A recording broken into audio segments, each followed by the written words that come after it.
முன்னொரு காலத்தில் இரண்யகுப்தன் என்கிற இளவரசன் இருந்தான். ஒரு நாள் வேட்டையாட அடர்ந்த காட்டுக்குள் சென்ற இவன் அவனை அறியாமலேயே தன்னந்தனியாக வெகு தூரம் சென்று விட்டான். நேரமும் இருட்டத் தொடங்கிவிட்டது. அப்போது எங்கிருந்தோ வந்த சிங்கம் ஒன்று அவனை துரத்த ஆரம்பித்தது. ஓட்டம் பிடித்த இளவரசன் ஒரு மரத்தின் மீது மளமளவென்று ஏறி பதுங்கிக் கொண்டான். இளவரசனை துரத்தி வந்த சிங்கம் மரத்தடியையே சுற்றி சுற்றி வந்தது. மரத்தில் பதுங்கியிருந்த இளவரசன் சற்று மேலே பார்த்தபோது இன்னும் அதிர்ந்து போனான். அந்த மரத்தின் இன்னொரு கிளையில் அவனுக்கு மேலே கரடி ஒன்று இருந்தது. கீழே சிங்கம், மேலே கரடி. நடுங்கி போனான் இளவரசன். மரத்துக்கு கீழே நின்றிருந்த சிங்கம் என்ன நினைத்ததோ அங்கேயே படுத்துக்கொண்டது. அப்போது மரத்தில் இருந்த கரடி பேச ஆரம்பித்தது. இரண்யகுப்தா, இரவு வந்துவிட்டது. நான் உன்னை ஒன்றும் செய்ய மாட்டேன். என்னை கண்டு நீ பயத்தில் விழுத்திருக்க வேண்டிய அவசியமும் இல்லை. முதலில் நீ தூங்கு. நீ மரத்திலிருந்து கீழே விழுந்து விடாதபடி நான் பார்த்து கொள்கிறேன். பிறகு நான் தூங்குகிறேன். நான் விழுந்து விடாமல் நீ பார்த்துக்கொள். விடிந்ததும் கீழே அமர்ந்திருக்கும் சிங்கம் வேறு இடத்துக்கு போய்விடும். நான் என் வழியில் போகிறேன். நீயும் உன் ஊருக்கு திரும்பிவிடலாம். இப்படி சொன்ன கரடியை ஆச்சரியத்தோடு பார்த்தான் இரண்யகுப்தன். கரடி சொன்ன மாதிரியே முதலில் இரண்யகுப்தன் தூங்க ஆரம்பித்தான். அப்போது மரத்துக்கு கீழே இருந்த சிங்கம் கரடியை பார்த்து பேசியது. கரடியே, அவன் நம் இனத்துக்கே விரோதி. அவனை நீ காப்பாற்றலாமா? நான் போன பிறகு அவன் உன்னை அம்பு எய்து கொன்று விடுவான். இந்த மனித இனத்துக்கு நன்றியே கிடையாது. அதனால் அவனை கீழே தள்ளிவிடு. நான் என் பசியார அவனை சாப்பிட்டு விட்டு போகிறேன். நீயும் அவனை நினைத்து பயப்பட வேண்டாம். சிங்கம் சொன்ன ஆசை வார்த்தையை கரடி ஏற்றுக்கொள்ளவில்லை. நல்லதோ கெட்டதோ, இவனிடம் நான் நட்பு கொண்டு விட்டேன். அந்த நட்புக்கு என்னால் துரோகம் செய்ய முடியாது என்று கூறி மறுத்துவிட்டது. தூங்கிக் கொண்டிருந்த இளவரசனை பத்திரமாக அது பார்த்து கொண்டது. சிறிது நேரத்தில் இளவரசன் இரண்யகுப்தன் கண் விழித்தான். சிங்கம் பேசியதை அவனிடம் மறைக்க விரும்பாத கரடி அது பற்றி அவனிடம் கூறிவிட்டு தூங்க ஆரம்பித்தது. மரத்துக்கு கீழே படுத்திருந்த சிங்கம் மறுபடியும் தன்னுடைய கபட நாடகத்தை ஆரம்பித்தது. இரண்யகுப்தனிடம் ஆசை வலை விரித்தது. என்னை பார்த்து பயந்து மரத்தில் ஏறிக்கொண்ட நீ நாளை அந்த கரடியிடம் இருந்து தப்ப முடியும் என்று நினைக்கிறாயாம். நான் போன பிறகு அந்த கரடியே உன்னை அடித்து கொன்றுவிடும். அதனால் கரடியை நீ இப்போது கீழே தள்ளிவிடு. அதை நான் கொன்று தின்று விடுகிறேன். பிறகு நான் இங்கிருந்து என் இடத்துக்கு போய்விடுகிறேன். நீயும் வந்த வழியே திரும்பி போய்விடு.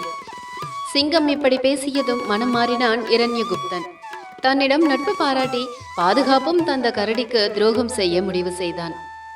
தூங்கிக் கொண்டிருந்த கரடியை சிங்கத்துக்கு இரையாக்க கீழே தள்ளிவிட்டான். கன நேரத்தில் உஷாரான கரடி இன்னொரு கிளையை பிடித்து கீழே விழாமல் தப்பித்துக் கொண்டது. இரண்யகுப்தனை பார்த்து அது வேதனைப்பட்டது. உன்னை நண்பன் என்று நினைத்துதானே தூங்கினேன். ஆனால் நீ இப்படி ஒரு துரோகத்தை செய்து விட்டாயே. நட்பு விஷயத்தில் கலக்கமுற்ற நீ இப்போதே அடியோடு மனம் கலங்குவாய்.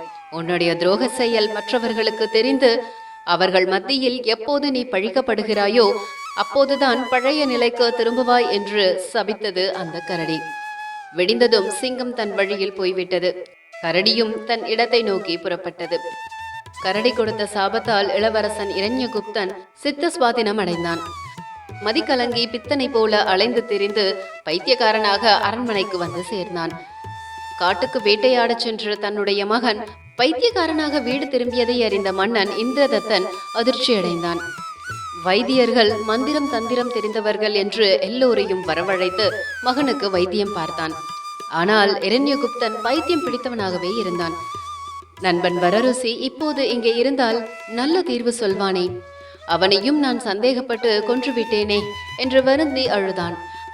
அப்போது மன்னன் இந்திரதத்தன் அருகில் வந்த அமைச்சர் ஒருவர், உங்கள் நண்பரான வரருசிக்கு மரண தண்டனை நிறைவேற்றப்படவில்லை. நீங்கள் சந்தேகப்பட்டபடி அவர் தப்பெதுவும் செய்யவில்லை என்பது எனக்கு தெரியும். அதனால் உங்கள் உத்தரவையும் மீறி அவரை நான் கொல்லவில்லை. நீங்கள் இப்போது அனுமதி கொடுத்தால் உங்கள் நண்பர் வரருசியை இங்கே கொண்டு வந்து நிறுத்துகிறேன் என்றார். மகனின் பைத்தியத்தை போக்குவதுதானே இப்போது முதல் வேலை என்று நினைத்த மன்னன் இந்திரதத்தன் வரருசியை அழைத்து வர உத்தரவிட்டான். சகல கலைகளையும் கற்ற அறிவு ஜீவியான வரருசி இளவரசன் இரண்யகுப்தன் இப்படி ஒரு நிலைக்கு ஆளாக என்ன காரணம் என்பதை தன் மதிநுட்பத்தால் உணர்ந்தான். அரண்மனைக்கு வந்தவன் புத்தி சுவாதினத்தோடு இருந்த இளவரசனை, இவன் ஒரு துரோகி, அதுவும் நட்புக்கே துரோகம் செய்தவன். நட்புக்கும் உதவி செய்தவர்களுக்கும் துரோகம் செய்யும் ஒவ்வொருவரும் இந்த கதிக்குதான் ஆளாவார்கள் என்று பழித்து தூற்றினான். மன்னன் இந்திரதத்தன் அதை கேட்டு அதிர்ந்து போனான். அவனுக்கு கோபம் இன்னும் அதிகமானது. அப்போது அங்கே இன்னொரு ஆச்சரியமும் அரங்கேறியது.